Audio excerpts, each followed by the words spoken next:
কৃষ্ণ হরে কৃষ্ণ কৃষ্ণ কৃষ্ণ হরে হরে হরে রাম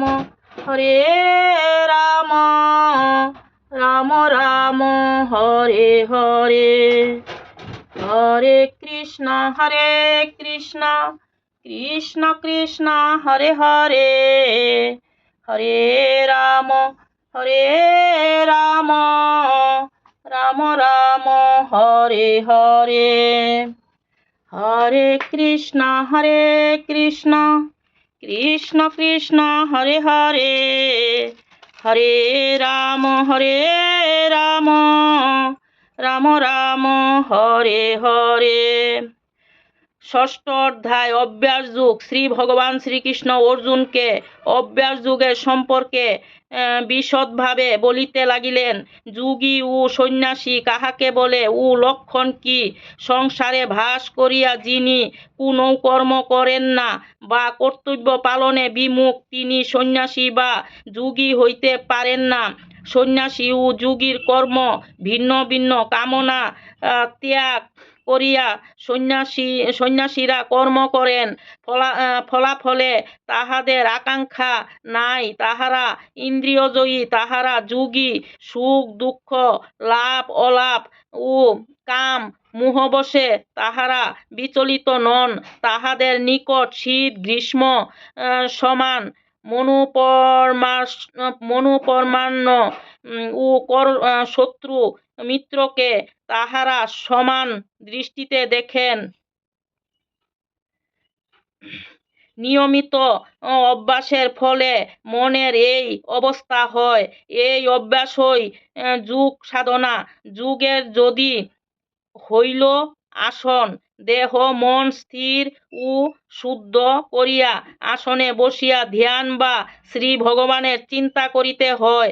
দান ও আসনের নিয়ম সকল শাস্ত্রে উল্লেখ থাকিলেও শুরু ভিন্ন। ইহা শিক্ষা করা সম্ভব নয়।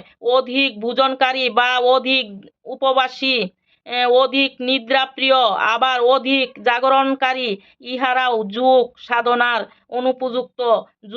যোগাভ্যাসের দ্বারা যখন মন স্থির হয়, তখন অব্যক্ত এক আনন্দে যোগীর সমস্ত চেতনা লুপ্ত হয়। এই অবস্থার নাম সমাধি। এই সময় সুখ দুঃখ লাভ মোহাদির আকর্ষণ মনকে স্পর্শ করিতে পারে না। তখন সেই পবিত্র মনে শ্রী ভগবানের আবির্ভাব হয়। শ্রীকৃষ্ণের এরূপ বাক্য শ্রবণ করিয়া অর্জুন বলিলেন, হে কৃষ্ণ, বহুকাল যোগাভ্যাগের পর যদি কেহ আর নিষ্ঠাসহ যোগাভ্যাগ না করে অথবা সক্ষম না হয়, তাহা হইলে তাহার কি অবস্থা প্রাপ্ত হয়? শ্রীকৃষ্ণ বলিলেন, ইহারা যুগভ্রষ্ট নামে অভিহিত হয়। এইসব যুগভ্রষ্ট ব্যক্তির ঈশ্বর লাভ হয় না। তাহারা মৃত্যুর পর কিছুকাল স্বর্গসুখ ভোগান্তে ইচ্ছা অনুযায়ী কোনো ধনী গৃহে বা তপস্বীর গৃহে অথবা জ্ঞানীর গৃহে জন্মগ্রহণ করে।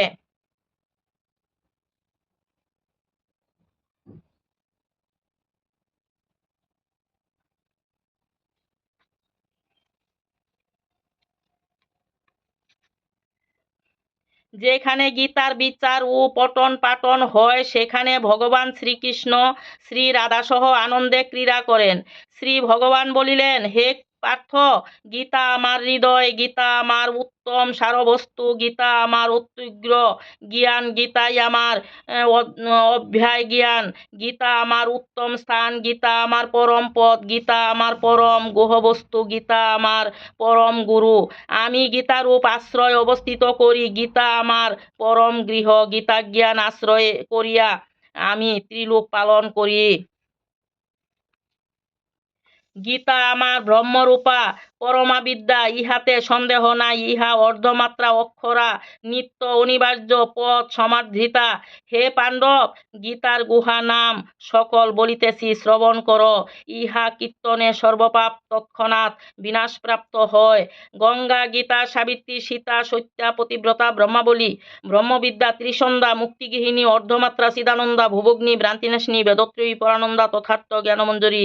গীতার এই কয়টি নাম যিনি স্থির চিন্তে জপ করেন, তিনি জ্ঞান সিদ্ধি লাভ করেন ও দেহান্তে পরমপদ লাভ করিয়া থাকেন। হরে কৃষ্ণ কৃষ্ণ কৃষ্ণ হরে হরে, হরে রাম রাম রাম হরে হরে, হরে কৃষ্ণ কৃষ্ণ কৃষ্ণ হরে হরে, হরে রাম রাম রাম হরে হরে।